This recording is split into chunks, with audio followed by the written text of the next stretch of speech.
السلام علیکم ناظرین، آپ دیکھ رہے ہیں میرا یوٹیوب چینل @ویسرا جا 786۔ میں اس وقت موجود ہوں دلی کے چراغ دہلوی رحمۃ اللہ علیہ کے مزار کے پاس۔ یہیں سے میٹرو اگر آپ چراغ دہلوی میٹرو آ سکتے ہیں، 1 نمبر گیٹ سے نکل کر اسی راستے سے آپ ان کے دربار میں جا سکتے ہیں۔ آئیے حضرت خواجہ سید نصر الدین محمود رسن چراغ دہلوی رحمۃ اللہ علیہ کی ہسٹوری کے بارے میں اور ان کے مزارات دکھاتے ہیں آپ لوگوں کو۔ پورا ویڈیو کے ساتھ بنے رہیے اور آخری تک دیکھیے۔ آپ کا ولادت نسب آپ کی ولادت 1274 عیسوی کو اتر پردیش کے ضلع ایودھیا میں اودھ، جو اس وقت اودھ کہا جاتا تھا، ان دنوں اودھ کے نام سے بھی جانا جاتا کے تھا۔ دربار کے لیے جمع کرایا تھا بھنڈارے میں۔ آپ کا اصل نام نصر الدین تھا۔ نسب کے طور پر، نسب کے اعتبار سے آپ اکثر موافقی کا آپ شجرائے نسب خلیفۂ دوم حضرت عمر فاروق اعظم رضی اللہ عنہ سے ملتی ہے، اور کئی موافقی آپ کو حسنی شہادت کہتے ہیں۔ اس جملے سے تحقیق کے بعد واضح ہوا ہے کہ آپ مولا علی رضی اللہ عنہ کی اولاد میں سے ہیں، یعنی آپ کو حسنی سید کہا جاتا ہے۔ آپ والدہ کی طرف سے بھی سعادت گھرانہ چشمہ چراغ ہیں۔ آپ کے دادا شیخ احییٰ عبداللطیف علیہ الرحمٰن خراسان سے ایران ہوتے ہوئے لاہور آئے تھے، یہیں رہنے لگے۔ چونکہ آپ کے خاندان کا پیشہ اونی کپڑوں کا بیچنا تھا اور اس بار اس کاروبار میں کافی آپ کے دادا کو نقصان ہوا، لوگوں نے آپ کے والد کو صلاح دی کہ دلی چلے جائیں، وہاں کا سلطان بہت ہی دیالو ہے اور ضرور کچھ نہ کچھ مدد کرے گا۔ اس کے بعد آپ کا سارا خاندان دلی آ گیا۔ کچھ دنوں میں دلی رہنے کے بعد آپ کے خاندان دلی چھوڑ کر اودھ ایودھیا چلا گئے اور یہیں رہنے لگے، اور یہیں پر آپ کی پیدائش ہوئی۔ جب آپ کی عمر 9 سال کی ہوئی تو آپ کے والد کا انتقال ہو گیا۔ اس کے بعد تعلیم کے لیے آپ عبدالکریم سروانی اور افتخار الدین جیلانی صاحب کے پاس گئے۔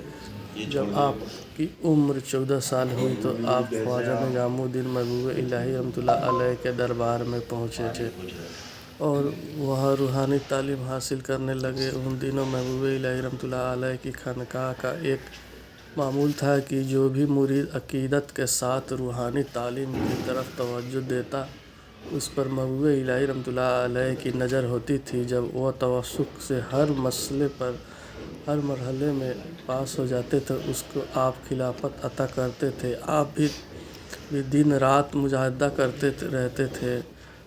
آپ کو دیکھ کر محبوب الہی بہت خوش ہوتے تھے۔ ایک دن آپ اپنے پیر بھائی قطب ہند حضرت امیر خسرو رحمۃ اللہ علیہ سے کہا کہ اے خسرو، جاؤ اور مرشد کامل سے اجازت لاؤ کہ نصر الدین جنگلوں میں جا کر اللہ کی عبادت کرنا چاہتا ہے۔ شام کو امیر خسرو جب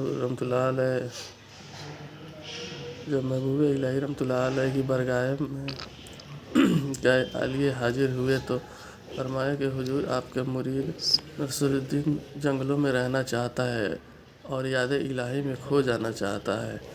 آپ نے فرمایا کہ سنو خسرو، ان سے کہہ دو کہ دلی چھوڑ کر کہیں نہ جائے، ان کو یہیں رہنا ہے اور مشکلات کا سامنا کرنا ہے۔ اس کے بعد سے آپ کبھی بھی جنگل کی طرف جانے کا سوچا بھی نہیں، اور مرشد کے حکم کے مطابق آپ ہمیشہ دلی میں ہی رہے۔ آپ حضرت نظام الدین اولیاء رحمۃ اللہ علیہ سے اتنی محبت کرتے تھے اپنے مرشد سے کہ ایک بار لاہور کے ایک عالم صاحب خانقاہ میں تشریف لائے تو وہ بہت ہی قیمتی جوبہ پہنے ہوئے تھے۔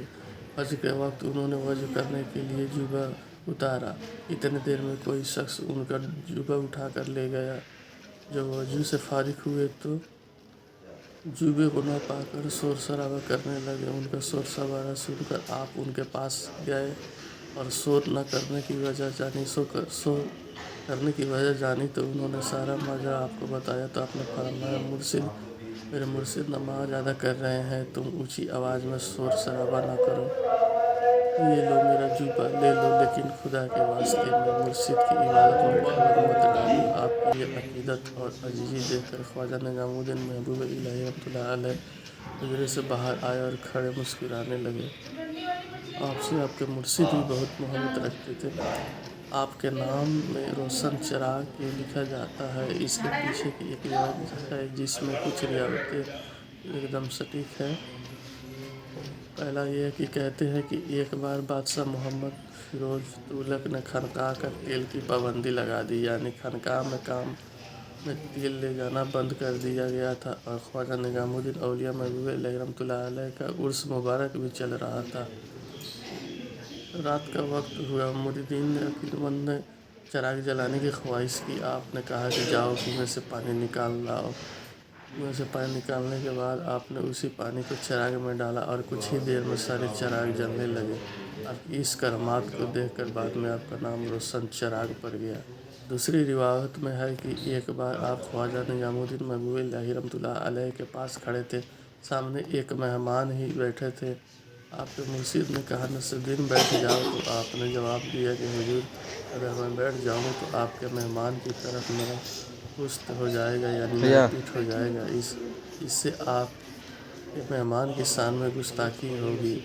मैं नहीं चाहता कि मेरे मुर्शिद मेरे मेहमान की गुस्ताखी मुझसे हो। यह सुनकर वो बहुत खुश हुए और फरमाया कि तुम बैठ जाओ नसीर। चिराग हर तरफ से उजाला ही देता है। उसके बाद से आपके सब चिराग जलने लगे। आपके नाम से अल्लाह आपको नवाजे, यहाँ के अल्लाह खादिम आपके साहब हैं, कुछ कारोबार में कह रहे बरकत हैं। दे। जिस मकसद से भी आप मालिक या देने से खूब अल्लाह देगा, नवाजेगा या देगा साहब। ख्वाजा निजामुद्दीन महबूब इलाही रहमतुल्लाह अलैह अपने वक्त के बुजुर्ग कामिल थे और ऐसी वली कामिल थे कि जिसकी शानी तारीख में आज तक नहीं मिलती।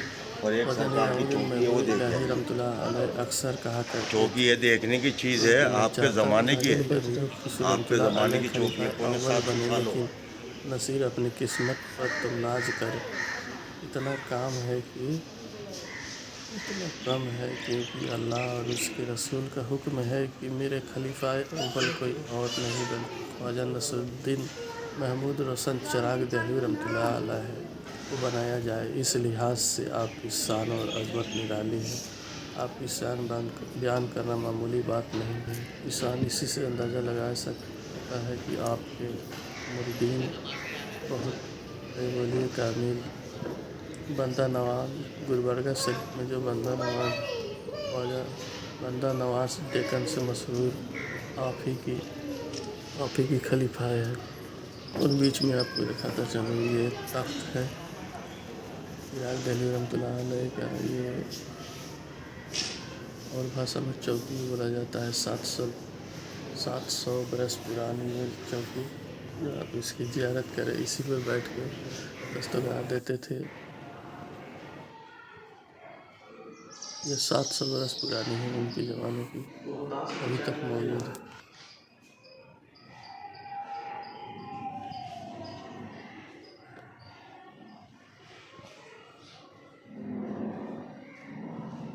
यहाँ पे लिखा भी है, अस्सलाम वालेकुम, ख्वाजा नसीर पाक का तख्त मुबारक है। उस वक्त का बादशाह मोहम्मद तुगलक और उसका जुल्म। बादशाह मोहम्मद तुगलक ने आप पर बहुत ज़्यादा जुल्म किए और आप अपने हर जुल्म सितम को बर्दाश्त भी किया, क्योंकि आपके पीर मुर्शिद ने पहले ही इरशाद फरमाया था कि नसरुद्दीन, तुम दिल्ली में ही रहना और तकलीफ़ बर्दाश्त करना, सब्र का दामन कभी न छोड़ना। बादशाह तुगलक आपको परेशान किस तरह करता था कि दरअसल वो बहुत ही शातिर दिमाग का था। उसने कभी आपको सामने से कुछ भी गलत नहीं कहा, यानी दिखावे में उसने कभी आपकी तौहीन नहीं की। उसके दरबार में और भी उलमा रहते थे जो आपसे जलते थे। उसने उन्हीं उलमाओं का सहारा लेकर आपको नीचा दिखाने की बहुत कोशिश की, लेकिन आपके साथ अल्लाह और उसके रसूल का करम था जो आपसे कुछ न हुआ। एक बार आप दरबार में हाजिर थे और जो उलमा हजरात बादशाह के खादिम ने कहा कि दरख्वास्त की जा दस्तरखान बिछाओ, आज बुजुर्ग नसरुद्दीन मोहम्मद रोशन चिराग दहलवी रहमतुल्लाह अलैह भी हमारे साथ खाना खाएंगे। इसके बाद बादशाह ने अपने शैतानी दिमाग का इस्तेमाल करते हुए कहा कि यहाँ पर ये हमारे मेहमान हैं और दरवेश है, लिहाजा इन्हें चांदी के प्लेट में खाना दी जाए। ये सुनकर वहाँ के बैठे सारे उलमा बहुत खुश हुए, क्योंकि वो जानते थे कि चांदी के बर्तन में खाना खाना शरय के खिलाफ है। और जैसे ही आज ये खाना खाएंगे हम इनको खिलाफ फतवा निकाल देंगे। और बादशाह भी यही चाहता था कि अब किसी तरह खाना खा ले, आपने मना भी नहीं किया और उस प्लेट में सालन ले लिया, चांदी की प्लेट में सालन ले लिया और रोटी भी रख ली। लेकिन जब खाना खाने लगे तो सालन अपनी हथेली पर डाल लेते हैं और उसी में भिगो कर खा लेते हैं रोटी को। इसी तरह किसी तरह खाना खाया और मौजूद लोग वहाँ जितने थे सब शर्मसार हो गए। उसके बाद आप चलने लगे तो बादशाह का वजीर आपके कदमों पर गिर गया और कहने लगा, बाबा मुझे माफ़ कर दे। बादशाह के आगे मैं मजबूर था। आपने उसे उठाया और कहा कि नहीं जनाब, हम तो अल्लाह वाले हैं, हम छोटी छोटी बातों पर किसी से नाराज़ नहीं होते हैं। ये देखकर बादशाह वजीर के ऊपर बहुत खपा हुआ। इसी तरह से सातिर दिमाग का इस्तेमाल करते हुए उसने आप पर बहुत ही जुल्म किए। एक बार बादशाह ने आपको अपने महल में बुलाया और कहने लगा, मेरी नौकरी करो। सब उलमाओं ने मिल के बादशाह को बहकाया हुआ था। आपने नौकरी करने से उनकी नाराज़गी जताई तो बादशाह ने आपके जो अगाड़ी हड्डी होता है घेटों के नीचे, उस हड्डी में जंजीर लगा दी। ये देख के आपके मुरीदीन सहम गए और उनके बहुत दुखा। मुरीदीन ने आपसे दरख्वास्त की, हुजूर आप बादशाह की बात मान लें, कम से कम ना तो बादशाह को कपड़े ही पहनाइएगा, उसकी नौकरी नहीं कीजिएगा। ये सुनने के बाद आप मान गए और बादशाह को कपड़ा पहनाने लगे। जब कुछ उलमा ने भी देखा कि काम बहुत हल्का मिल गया इनको बस कपड़ा पहनाने का, तो फिर उलमा ने बादशाह को समझाया कि आप देरी से जाए कपड़ा पहनने। एक बार इसी तरह बादशाह बहुत ही देर से पहुंचा, जब असर का टाइम ख़त्म होने पर था, मगरूर टाइम था। इसी बीच आप बहुत जलाल में थे। आपने बादशाह को कपड़े पहनाया और कहा कि बटन लगाए नसरुद्दीन और खोले कसाब। इतना कहना था कि बादशाह रात में ही हलाक हो गया। मतलब कि रात में बादशाह के बड़े बेटे ने ही बादशाह को कत्ल कर दिया। अल्लाह अकबर। आपने बहुत ही सब्र से काम किया। जब नमाज की बारी आई तो आपको जलाल आ गया। ऐसे होते हैं औलिया इकराम, जो नमाज का मगरूब टाइम था उस वक्त उनको बहुत जलाल आया।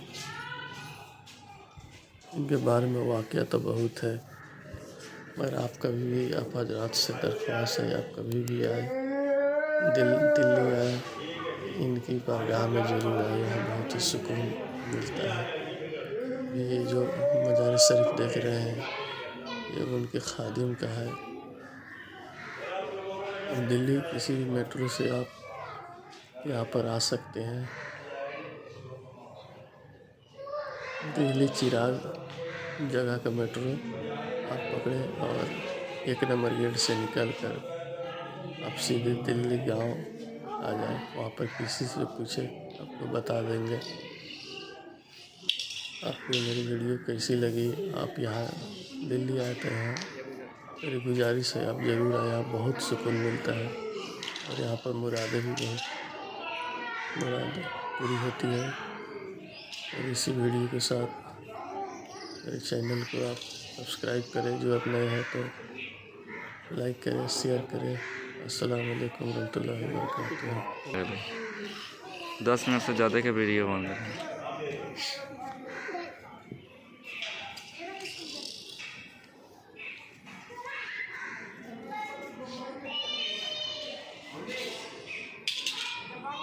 ये उनके भांजे का कब्र है।